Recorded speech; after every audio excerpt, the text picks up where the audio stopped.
Hey there, Mr. Reddit here. Welcome back to another episode of r/entitled Parents Stories. Our first story we'll be reading today. Karen demands to book her friend's bachelorette trip with my credit card. After that, entitled mom lets her brat play on the escalator, then yells at me when I tell him to stop. And after that, never upset your farmer neighbor. You might end up really paying for it. Now for every thumbs up this video gets, one Karen does not get to use someone else's credit card. Joke's on you, Reddit boy. I already did. So please smash that like button. And if you're new, subscribe and turn on notifications for new stories from Reddit every single day. Karen demands to book her friend's bachelorette trip with my credit card. My wife has been asked by her friend to handle booking her bachelorette trip, which is already stupid because my wife isn't even the maid of honor. My wife, however, already agreed to do it without running it by me, but she doesn't have a credit card with a high enough limit to cover the deposit.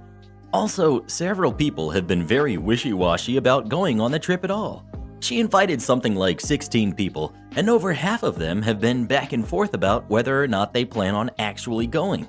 I don't want to be stuck dealing with the deposit on this trip if people end up backing out, or if something goes wrong and they have to cancel altogether. I don't think that's really all that irrational of me, but I came to this sub to find out if you all think I'm out of line here. My wife thinks I'm wrong to care because 1, we can certainly afford it, and 2, these are her friends and she can't imagine they would do us like that. They probably won't, but I wouldn't voluntarily put up thousands of dollars to find out. She also brought up that I forward funded my brother's bachelor trip, which only me and my 3 brothers went to Vegas. It cost $1,000 total and they paid up front. I don't see how this is the same thing at all, but whatever. Should I just let my wife book the trip and not worry about the potential, albeit low risk, of eating the cost? Thanks. Well, what do you think? Should OP book the trip on his credit card or not? Please let us know. Bruh. Entitled mom lets her brat play on the escalator, then yells at me when I tell him to stop. We've got entitled mom, we've got the dopey kid, we've got me, and we've got Jay, my partner. Now, to start off, I have irrational fears, and some of them even I think are absolutely stupid, but that doesn't change my completely ridiculous reaction to these things. Whales, big tall clouds that look like tidal waves, balloons, and escalators. When I was about 5, I used to jump onto and off escalators for fear of getting eaten by the spiky teeth at the end. My dad, who, let's be honest, was only afraid of the price of a pint, thought as funny as this was, it had to stop. So we waited at the bottom and talked about how it worked until I thought I could do it without the hop. Stepped on fine, but alas, at the end, my raggy shoelace got caught and I absolutely panicked my wee brains out. He didn't try again, and I've been merrily hopping on and off for the last 20-something years. Today in the mall, I had grabbed some very light paint-by-numbers kits.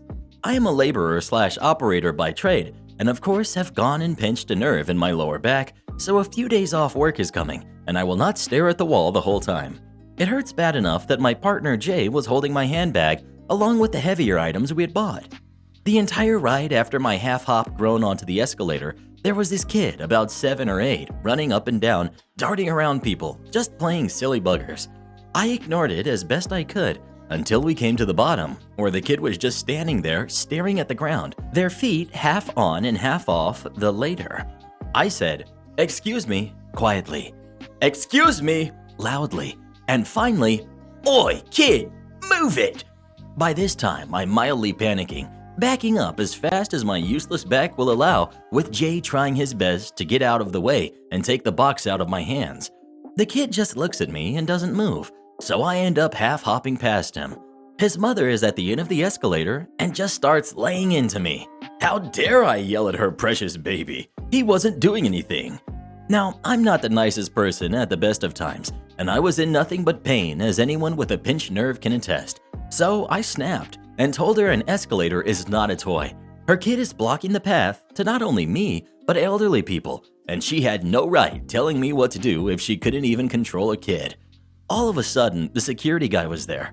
I was thinking a mix between, "Oh crap," and "How the heck did he get here so quick?"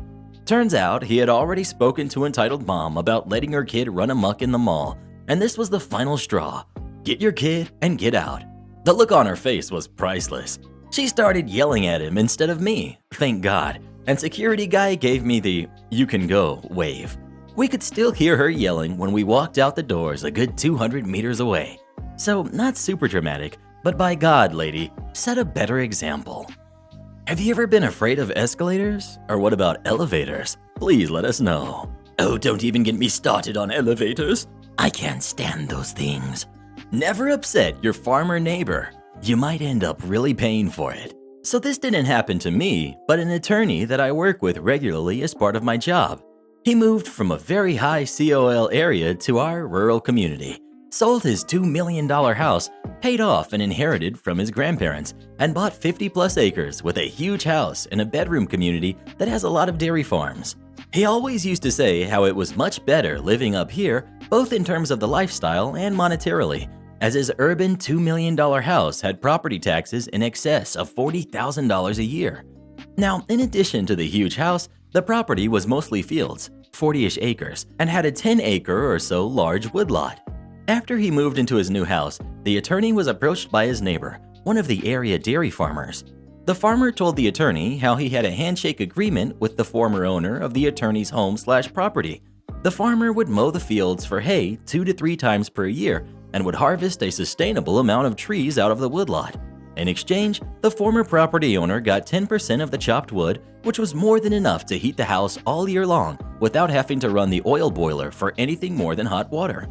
The farmer wanted to keep this arrangement going, as it had worked out well for both parties for over a decade. The attorney thought the former owner was being taken advantage of and refused to do a handshake agreement, but told the farmer to give him a week to draw up a proper contract.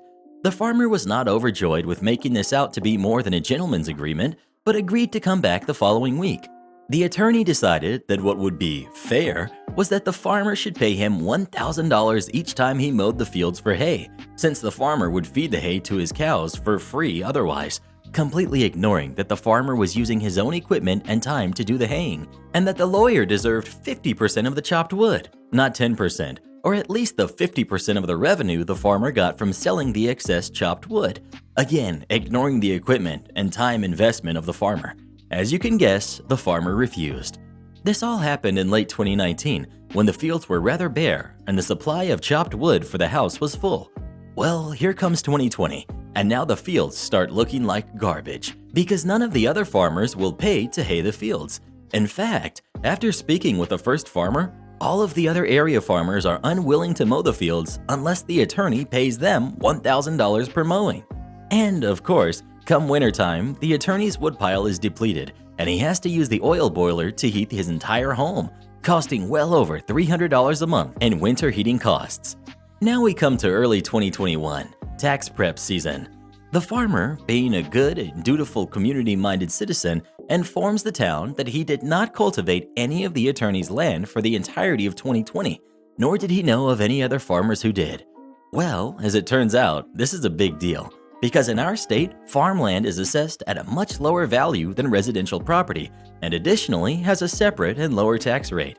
The attorney's land had previously been entirely zoned as farmland, except for the house and a few acres of lawn around it. Now, the town sent out an assessor and rezoned the entire 50+ acres as residential, which more than tripled the taxable property value and imposed the residential tax rate rather than the much lower farm tax rate. The attorney was quite surprised and furiously told me and everyone we work with all this past week how he's going to sue the town because they now expect him to pay $50,000+ a year in property taxes. Am I the jerk for not accepting my aunt's gift because she always expects favors? I, 18 male, have an aunt who makes a lot of money and she always goes big with gifts for everyone. But the thing is, she always expects us to do any favor she asks for, and if we say no, she reminds you what she got you. This has happened a lot of times with me. On my 13th birthday, she got me a hoverboard, and then every weekend after that, she'd ask me to babysit my cousins. No pay, by the way. Even once, when there was gonna be a dance at school, I missed it to watch them because she made a big deal to my parents about me not appreciating what she had done for me by not wanting to do this favor. Another time more recently, she asked me to be her designated driver when she went out because she doesn't trust Uber drivers at night. I'm not even allowed to be driving that late. Got home at like 2 and had school the next day. That's pretty much how it is every year for everyone. She gifts us new laptops, Apple Watches, games, or just cash. But if we don't do something, she gets mad and doesn't stop talking about it. My birthday was on Friday, and she got me a car. I have her learner's permit, and I'm gonna get my license soon. It's cool and everything, but I already know she's gonna expect big favors over this, and I don't know if I want to be on the hook for that. I thanked her and everything, but I'd rather get my own car. And yeah, she was so mad, like red in the face, and yelling at my parents about how ungrateful I'm being, and any kid would be happy about a gift like this. And I told her I would be happy, yeah, but I already know she's gonna be asking me for so many favors because that's what she does with everyone. Anyways, my parents got mad at me and my aunt stormed out of the house. All I'm hearing now is how ungrateful I am, and I need to apologize to her. My older brother's telling me it's not a big deal and I could just say no when she asks for favors. But everyone knows when you tell her no, she turns it into a whole drama and just makes you feel like crap for not helping her. So I'd rather avoid it by not even accepting the car. They're still saying I'm not being a very good nephew for rejecting her gifts, so I gotta ask if I'm being a jerk over this. Well, who do you think is the jerk? OP or his aunt? Please let us know. Definitely the aunt. But still, take that car, bruh. And next time she asks you for something, tell her to shove it. No, you can't have my ferret. Cast. We've got entitled mom. We've got nice kid. We've got bandit, ferret. We've got Snickers, ferret. And we've got me. This happened in 2019, pre-lockdown. It was a warm day in the spring. I decided to set up the playpen, metal sides with no floor or roof, with a dig box, water, and tubes, and take Bandit, male, and Snickers, female, out to play. The ferrets are excited little critters and are war dancing and wrestling, basically just having a ferret good time. Entitled mom and nice kid come up. Nice kid. What are they? Do they bite? Me. They're ferrets. They're friendly. Do you want to pet one? Nice kid smiles. Yeah. I pick up Bandit and turn him in a way nice kid can reach his back, with Bandit slightly facing me. Nice kid pets Bandit and giggles when Bandit licks her hand. I talk a little with nice kid about ferrets and how to care for them. Entitled mom says it's time to leave, and nice kid says thanks and walks down the sidewalk chattering about wanting a ferret and how cool they are. Entitled mom and nice kid come back and the following happens. Entitled mom. Nice kid wants a ferret. How much for him? Bandit. Me. He's not for sale. Ferrets are a lot of work and need vet care. Nice kid, excitedly. I already have a hamster cage he can live in. Me. Hamster cages are too small, and I really care for Bandit and don't want to give him away. Nice kid looks disappointed. Entitled mom, ignoring what I said. You have two. You can give entitled kid that one. Bandit. And you can get another. I tell entitled mom no again, and entitled mom continues to go off on me about being selfish and setting a bad example. Nice kid. Mom, Bandit is OP's. Entitled mom ignores nice kid and continues the diatribe, now threatening to call animal control about me not caring for my ferrets properly. I decide it's time to take Snickers and Bandit inside. I pick them up and entitled mom snatches Bandit out of my hands. If you've ever held a ferret, you know they can be quite squirmy. Bandit squirms out of entitled mom's hands and falls to the ground, striking the playpen with his left front leg, then landing on the tube. What the heck, lady? Don't you talk to me like that. Me. Get out of here. I carefully step into the playpen, put Snickers down, and look for Bandit, who hid in the tube. In the meantime, nice kid managed to grab entitled mom's hand and pull her away. Entitled mom is yelling the whole time about how she was calling the police and animal control. I had to take Bandit to the vet as he couldn't put weight on his front leg. While I was gone, the playpen and stuff went missing. Bandit had x-rays, no fracture, just a sprain, and he was otherwise okay. He recovered fully. Neither animal control nor the police ever came. Bury an old water tower to use as an emergency shelter? Sure, what could go wrong with that? So this actually happened to my dad a few years ago. He lived in an area right along the Texas/Oklahoma border in a fairly rural area. My dad primarily worked in pipeline construction.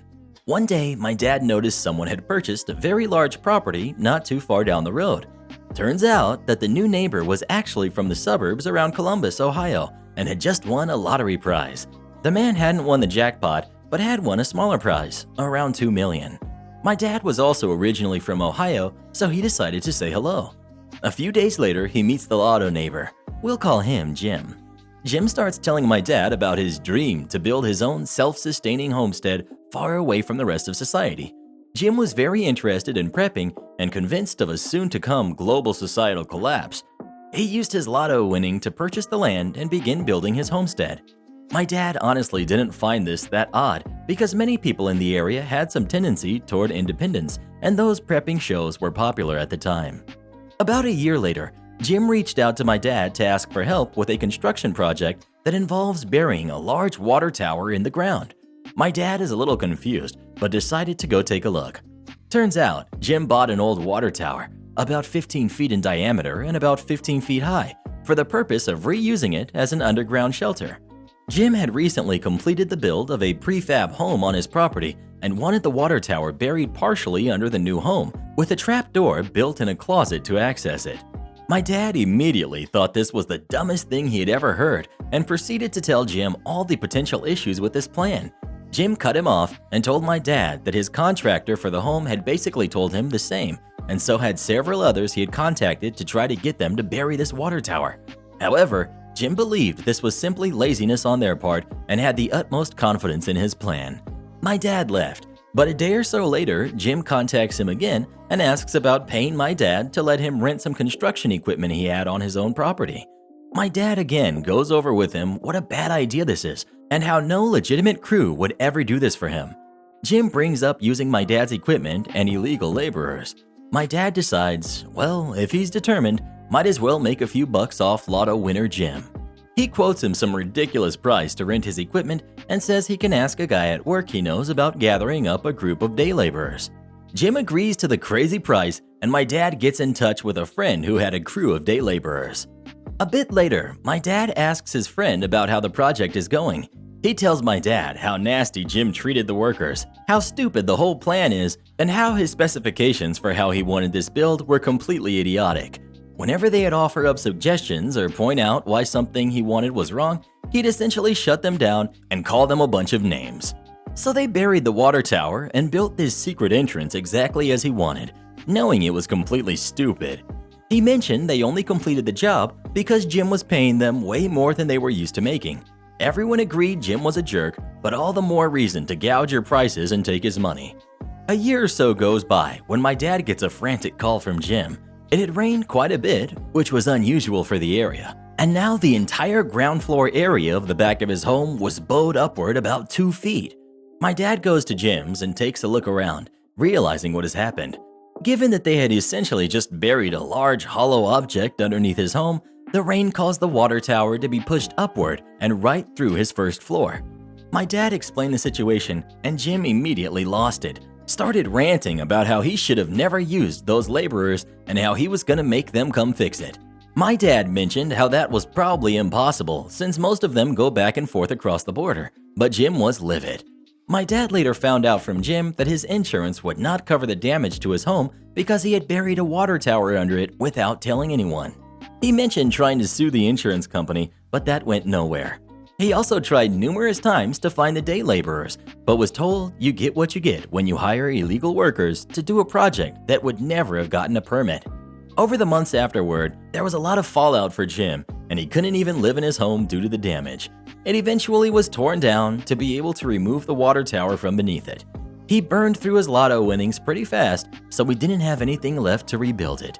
He ended up selling the land and moving away about a year later. What's the first thing you would buy if you won the lotto? Please let us know. Probably a new husband, to be honest. Am I the jerk for taking the last slice of pie from my pregnant wife? Okay, title sounds really bad. Here we go.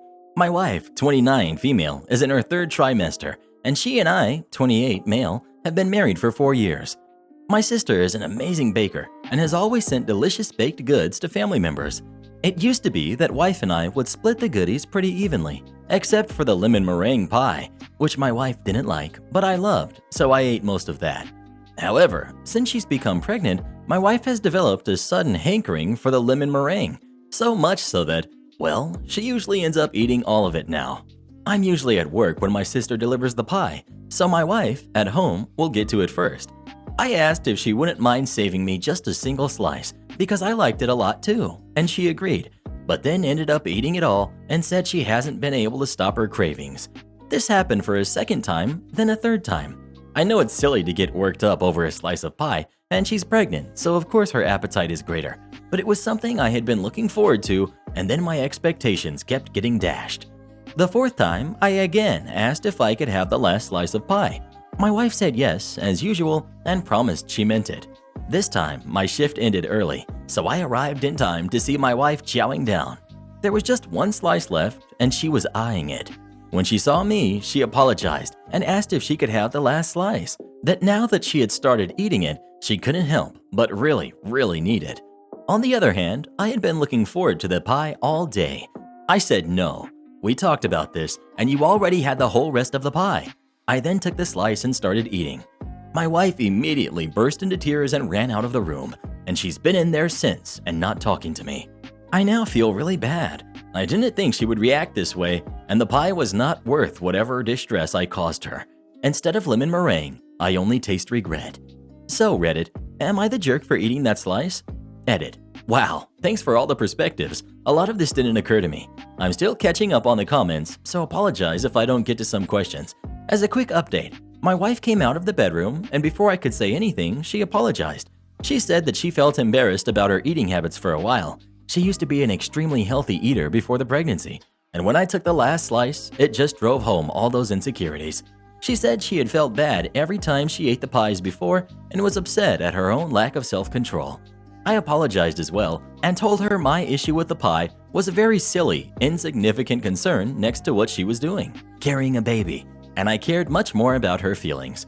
She was feeling very tired after that, so laid down for the night, but we agreed we would talk more about everything tomorrow. To clarify some things that I might have described confusingly, she did not eat a pie every day or anything like that. The times were spread apart. And no, I'm not aware of any eating disorders prior to the pregnancy. I'm getting some mixed responses about whether this amount of pie consumption is healthy, but I figure tonight wasn't the best time to bring it up. Also, my wife is generally a very thoughtful, considerate person with no track record of manipulation, so commenters talking about that don't need to worry. Again, thanks everyone for your input. Well, what do you think? Was OP the jerk or was his wife? Please let us know. And you people call me selfish. Instacart shopper freaks out on an employee at a different store. This happened to me a few weeks ago, and I'm posting because I haven't seen this person come into my store for a while now. I work in a small grocery chain that uses Instacart for grocery delivery.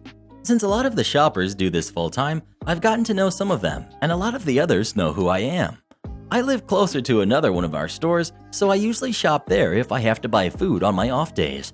One of the shoppers recognized me and asked me to help her find something that I didn't know about. Since it's a different store and not my department, I politely told her that I don't work at this store, so I have no idea what it was, and I'm not on the clock, so she should go and ask someone who works there. She became livid and started yelling at me, calling me a jerk, and saying that it's my job to help her because I work for the company. The general manager of this location, who I had previously worked with at a different location, was luckily in the next aisle over and came over to see what the commotion was about. She asked me what was wrong, which set the shopper off even more because it was obvious that we knew each other. So she called me a liar and screamed even more about how bad the customer service was. The GM and I were standing there, staring at the shopper when the GM all of a sudden yelled, "He doesn't work here. If you need help finding something, why don't you go to his store and ask him there?" The shopper went silent and became white as a ghost with embarrassment. You could feel the gears and cogs in her head come to a grinding halt. Then came to me and yelled some more about how I should have told her. I did several times. Eventually, the GM told her to leave the store because they were refusing her service for causing a scene. 2 days later, guess who walks into my store and needs me to serve her from the deli? At that time, I was the only person on the counter, so she glared at me from a distance, probably waiting for someone else to come out so she could ask them for help, and I waved at her. Then she walked away, didn't get any of the items she needed. About an hour later, I got a call from who I assume was her customer, asking why we didn't have any of the 5 items that he had ordered. I told him that we in fact had everything in abundance, and he should talk to the Instacart customer service about it to file a complaint. Not only was this shopper kicked out of one store and failed to deliver one order, but she very obviously failed to deliver on part of a second order as well. Now she doesn't take on any orders that involve her coming to my store because I haven't seen her for a while. Am I the jerk for shouting at my brother's girlfriend to stop copying me and being obsessed with what I eat? I've been called a jerk by loads of people today, and I don't know if it's my pride keeping me from accepting that, but I decided to post on here. So, my brother's girlfriend moved in with us about a month ago. I don't mind her, but my God, she's absolutely obsessed with what I eat. I'm talking following me around the kitchen, asking me for specific calories in my meals, serving herself the same portion sizes as I when we have dinner, copying the foods I make, asking me to write down certain recipes. It honestly feels very overwhelming.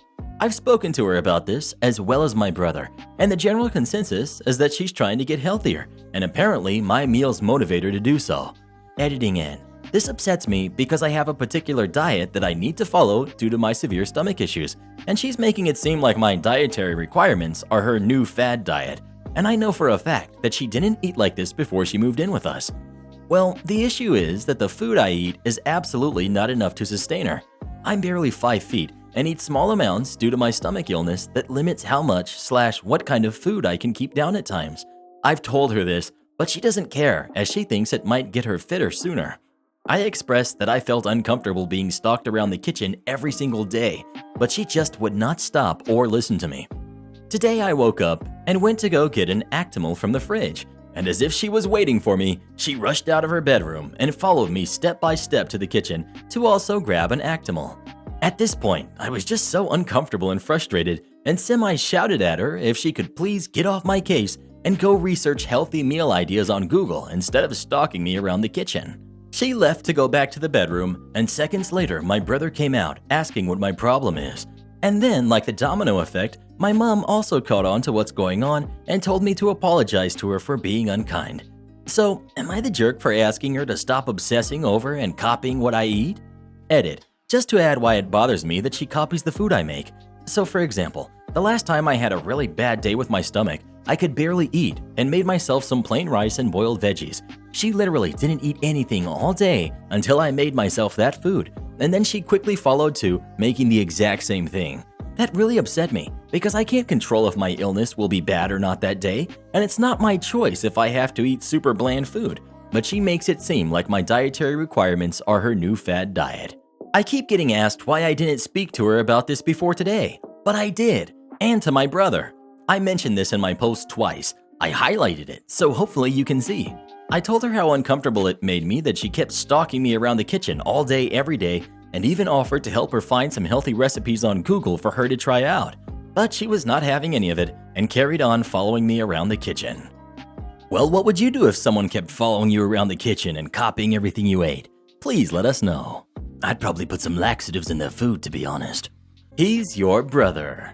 My dad remarried when I was 7 to a woman who is mostly fine, but very spoiled and a terrible mother, unless it's on her terms. They had my little brother when I was 13. I was in boarding school at the time and eventually ended up being brought home to help her out and go to the local school. I'd be woken up by little bro every morning. I'd get him breakfast, get him dressed, get ready for school, and then have to wake the stepmother so she could look after him while I went to school. As soon as I finished school, she'd leave the house and leave me with him. I'd have to take him with me everywhere I went, do the chores around the house, literally raise him. Anyway, school only goes to a certain age, and I had to leave again to continue my education. I missed him like a son. I moved to a single-bed apartment, and they came to visit where I live. They were staying with her cousin, who has a lovely place not too far from where I lived, and easy access on public transport. I didn't drive. Initial plan was that I would go there and hang out for the weekend. I get there with my bags, and as this was a few years ago, the conversation went along these lines. Stepmother: I'm going to go out tonight with some friends. Me: no worries, little bro and I can chill here. It would be better for me if you took them to your place. Mind, I had just got there with my bags on public transport.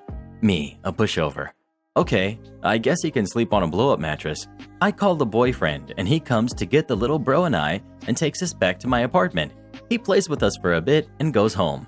Around 4 the next day, Saturday, my stepmother calls and says she'll collect little brother on Sunday, and can I meet her somewhere halfway as she doesn't want to drive all the way to my house. Again, I say fine. I want to spend time with my little brother because even though she's a crazy lady, he's an ace kid and I love him. Go to meet her on Sunday. We have the following conversation. Me: It's little brother's birthday soon. What are you getting him? He wants a PlayStation. Me. While you're here, I'd like to take him to the toy store and let him choose a present. Oh, well, why don't you just buy it for him if you're going anyway? Note, I am an 18-year-old paying for her own apartment, studying full-time and working nights. I haven't taken a dime from my family since I was 15. I'd saved up just to get him a present and had a budget, and getting him a present meant that I would have another month in shoes for work that had holes. Me. I can't afford that. Stepmom. You can afford an apartment. Plus, he's your brother. I was gobsmacked. There's no great comeuppance. I just said again I couldn't afford it and changed the subject. I still wish, 15 years later, that I'd said, he's your son. And huge thank you to for our latest review on iTunes. I love the podcast and thank you so much for uploading again. You are awesome. Come leave us a review on iTunes and you might hear it in a future video. And if you join as a channel member today, we'll give you a special shout out in our next video. And to have us make any kind of video you'd like us to, just come visit us on Fiverr. Link pinned in the comments below.